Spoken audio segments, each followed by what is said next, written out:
आम जिंदगी में पैसों का बहुत महत्व है, लेकिन अब पैसे की कोई वैल्यू नहीं है। पैसे का तो दूर, अब रुपया भी ऐसा है कि दुकान से यदि सामान खरीदें और 1 से 5 रुपए यदि आपका बचता है तो दुकानदार उसकी जगह चॉकलेट दे देता है, और यदि आप चिल्लर पैसे लेके जाएंगे तो दुकानदार उसे भी नहीं लेता है। कमोडिटी एक्सचेंज से शुरू हुई ये कहानी अब डिजिटल करेंसी पर पहुंचने वाली है। आज से 10,000 साल पहले यानी स्टोन एज में लोगों की नीड सिर्फ इतनी थी कि वो अपना पेट भर सके। लोगों ने शिकार के लिए हथियार बना लिए थे। इन्हीं हथियारों के बदले खाना और खाने के बदले हथियारों का लेन देन होता था। इस समय ना तो खेती होती थी और ना ही कोई मुद्रा से लेन देन होता था। धीरे धीरे समय बीता और इसके 2000 साल बाद यानी आज से 8000 साल पहले लोगों ने खेती करना सीख लिया था। इससे होने वाली जरूरतें जैसे बर्तन और औजार बनने लगे थे। पशुपालन और काटने बुनने की कला को सीख लिया था। इस समय मेसोपोटामिया की अर्थव्यवस्था का आधार वस्तु विनिमय था। जैसे मान लीजिए आपके पास बिस्किट है और आपको ब्रेड खाना है, तब आपको किसी ऐसे व्यक्ति को ढूंढना होगा जिसके पास ब्रेड है पर उसे बिस्किट चाहिए। यही इसकी सबसे बड़ी समस्या थी। जैसे जैसे खेती और व्यापार आगे बढ़ने लगे तब ये एक मेजर इशू बनकर सामने आया। लगभग आज से 4 से 5,000 साल पहले इससे निपटने के लिए लोगों ने कमोडिटी मनी सिस्टम शुरू किया, जिसमें कुछ पर्टिकुलर वस्तुओं को मुद्रा माना जाने लगा। ऊन, जौ और चांदी ये वो शुरुआती वस्तुएं थी जिन्हें करेंसी के रूप में माना गया। इन्हें मापने की इकाई एक शिला थी। ये शिला एक पर्टिकुलर शेप का कटोरा टाइप था।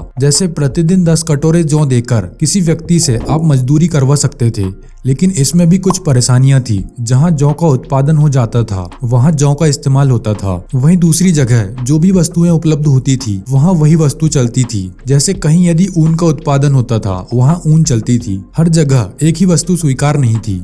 और दूसरी परेशानी ये थी कि ऐसी वस्तुओं को एक जगह से दूसरी जगह ले जाना बहुत मुश्किल हो जाता था। फिर लगभग 1200 ईसा पूर्व चीन में कौड़ियों को ऑफिशियल करेंसी के रूप में इस्तेमाल किया जाने लगा। भारत में भी कौड़ियों का इस्तेमाल करेंसी के रूप में किया जाता था और धीरे धीरे एशिया और अफ्रीका में ये करेंसी का इस्तेमाल किया जाने लगा। भारत में कौड़ियों पर कई कहावतें भी प्रचलित है। कौड़ी के भाव बिकना, 2 कौड़ी का आदमी और कौड़ी कौड़ी का मोहताज, जो इस ओर इशारा करती है कि उस समय कौड़ी का इस्तेमाल व्यापक तौर पर होता था। 1805 तक भारत के ओडिशा में कौड़ियों का इस्तेमाल किया गया। फिर ईस्ट इंडिया कंपनी ने इस करेंसी को भारत में पूरी तरह से बंद कर दिया था। तुर्की में 600 ईसा पूर्व लीडिया साम्राज्य था। उस समय यहाँ पर एलियटस का शासन था। उसने ही सिक्कों को सबसे पहली बार चलाया था। इन सिक्कों को लेडियन स्टेटर कहा जाता था। सोने चांदी के मिक्सचर से बने इन सिक्कों पर जानवरों की मुहर लगाई जाती थी।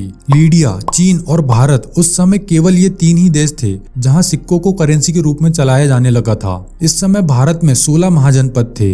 इन महाजनपदों के सिक्कों में अलग अलग तरह के प्रतीक चिन्ह होते थे। भारत में बनने वाले सिक्के पूरी तरह से चांदी के होते थे, जिन्हें उस समय पण, पुराण और करसापड़ बोला जाता था। जातक ग्रंथ की कथा के अनुसार उस समय 24 करसापड़ एक जोड़ी बैल की कीमत हुआ करती थी। मौर्य काल आते आते सोना, तांबा, चांदी और सीसा 4 प्रकार के सिक्के बनने लगे थे। तुर्क सुल्तान इल्तुतमिश ने चांदी के सिक्कों को टका और तांबे के सिक्कों को जीतल के रूप में प्रसारित किया। इन पर टकसाल लिखा होता था। टकसाल यानी वो जगह जहां सिक्के बनकर तैयार किए जाते थे। अलाउद्दीन खिलजी की बाजार नियंत्रण व्यवस्था इतिहास में सबसे बेहतर व्यवस्था थी। इस समय कुछ वस्तुओं के दाम निर्धारित थे, जैसे गेहूं 7.5 जीतल प्रति मन, चावल 5 जीतल प्रति मन, जौ 4 जीतल प्रति मन। इतिहास ने फिर करवट ली और 1526 में इब्राहिम लोदी को हराकर बाबर ने भारत में मुगल एम्पायर की नींव रखी। इस समय तक पूरी अर्थव्यवस्था सिक्कों पर आ गई थी। अब केवल सिक्कों पर ही व्यापार होने लगा था। लेकिन 1540 में बाबर के बेटे हुमायूं को हराकर शेर शाह सूरी दिल्ली की गद्दी पर बैठा। इसके समय सिक्कों को अपना आधुनिक नाम मिला, जिसे हम रुपया कहते हैं। शेर शाह सूरी ने 11.5 ग्राम के चांदी के सिक्के जारी करवाए, जिन्हें रुपया कहा जाने लगा, और सोने के बने सिक्कों को मुहर कहा जाता था। चांदी का रुपया बिना किसी बदलाव के 20वीं सदी तक चलते रहे। वहीं तांबे के बने सिक्कों को दाम कहा जाता था। इस दाम को बाद में पैसा बोला जाने लगा। 1835 में ईस्ट इंडिया कंपनी सिक्का निर्माण अधिनियम लेकर आई। फिर 1857 में इन्हें आधिकारिक करेंसी बना दी। तब से केवल रुपये में शेप, साइज, मटेरियल और डिजाइन को बदला गया है, लेकिन नाम को नहीं बदला गया। संस्कृत में रुपया को रुपया बोलते हैं, जिसका मतलब कच्चा चांदी होता है, और रुपयम का मतलब होता है चांदी का सिक्का। सिक्कों का महत्व तब जितना था आज नहीं है, क्योंकि उसकी जगह अब बड़े बड़े नोटों ने ले ली है। यानी अब पेपर करेंसी का इस्तेमाल ज्यादा होता है। वैसे तो पेपर करेंसी की शुरुआत 700 ईस्वी में ही चाइना में शुरू हो चुकी थी, पर यह 14वीं शताब्दी में ज्यादा प्रचलित हुई। पेपर करेंसी यानी उस समय राजा यदि किसी व्यक्ति को कुछ रुपये देना चाहता है तो वो एक कागज पर अपने साइन करके उसमें एक संख्या लिख देता था। अब कागज एक सामान्य कागज नहीं रहा, अब उसकी वैल्यू उतने सिक्कों के बराबर हो गई है जितनी भी उसमें संख्या लिखी है। 1660 में बैंक ऑफ स्वीडन ने सबसे पहला प्रॉपर नोट जारी किया था। सन 1933 में अमेरिका में $100 से ज्यादा सोना रखने पर रोक लगा दी गई थी। सिक्के सोने के होते थे, इसलिए लोगों ने सिक्कों की जगह नोट को रखना चालू कर दिया। वैसे तो भारत में नोट रखना शुरू हो चुका था। यह 1862 में जारी किए नोट तब केवल 10, 20, 50, 100 और 1000 के नोट बने थे। लेकिन फर्स्ट वर्ल्ड वॉर में कम कीमतों वाली नोटों की कमी हुई तो 30 नवंबर 1917 को 1 और 2 रुपए के नोट के साथ 8 आने के नोट जारी किए। फिर 1935 में आरबीआई की स्थापना हुई और तब से लेकर आज तक भारत के नोट छापने का अधिकार आरबीआई के पास है। 1969 में महात्मा गांधी के 100वें जन्मदिन पर पहली बार नोटों पर उनकी फोटो छापी गई।